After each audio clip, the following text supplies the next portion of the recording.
ಇನ್ನು ದೆಹಲಿ ಹೈಕೋರ್ಟ್ನಲ್ಲಿ ವಾಂಗ್ಚುಕ್ಗೆ ಒಂದು ದೊಡ್ಡ ಗೆಲುವು ಸಿಕ್ಕಿದೆ. ಸಫ್ದರ್ಜಂಗ್ ಆಸ್ಪತ್ರೆಯಿಂದ ಶಿಫ್ಟ್ ಮಾಡಿ ಅಂತ ಹೈಕೋರ್ಟ್ ಆದೇಶ ಕೊಟ್ಟಿದೆ. ಮೇದಾಂತ ಆಸ್ಪತ್ರೆಗೆ ಶಿಫ್ಟ್ ಮಾಡಿ ಅಂತ. ತಜ್ಞರ ತಂಡ ವಾಂಗ್ಚುಕ್ ಆರೋಗ್ಯದ ಮೇಲೆ ನಿಗಾ ವಹಿಸಬೇಕು. ಎಲ್ಲ ವೈದ್ಯಕೀಯ ವರದಿಗಳನ್ನು ಕೂಡ ಮೇದಾಂತಗೆ ನೀಡಬೇಕು ಅಂತ ಕೋರ್ಟ್ ಹೇಳಿದೆ.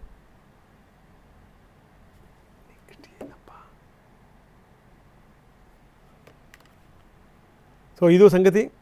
ಯಾಕಂದರೆ ಇವರು ಉಪವಾಸ ಕೂತಿದ್ದು, ಕೊನೆಗೆ ಇವರಿಗೆ ಅಪಾಯ ಇದೆ ಅಂತ ಹೇಳಿ ಕೋರ್ಟ್ ಮಧ್ಯಪ್ರವೇಶ ಮಾಡಿದ್ದು, ಕಳವಳ ವ್ಯಕ್ತಪಡಿಸಿದ್ದು, ಸರ್ಕಾರಕ್ಕೆ ಹೇಳಿದ್ದು ನಿಮ್ಮ ಕ್ರಮವನ್ನು ನೀವು ಜರುಗಿಸಿ, ಯಾವುದೇ ಕಾರಣಕ್ಕೂ ತೊಂದರೆ ಆಗಬಾರ್ದು ಅಂತ. ಅದಾದ ಮೇಲೆ ಇವ್ರನ್ನ ಆಸ್ಪತ್ರೆಗೆ ದಾಖಲು ಮಾಡಿದ್ದು.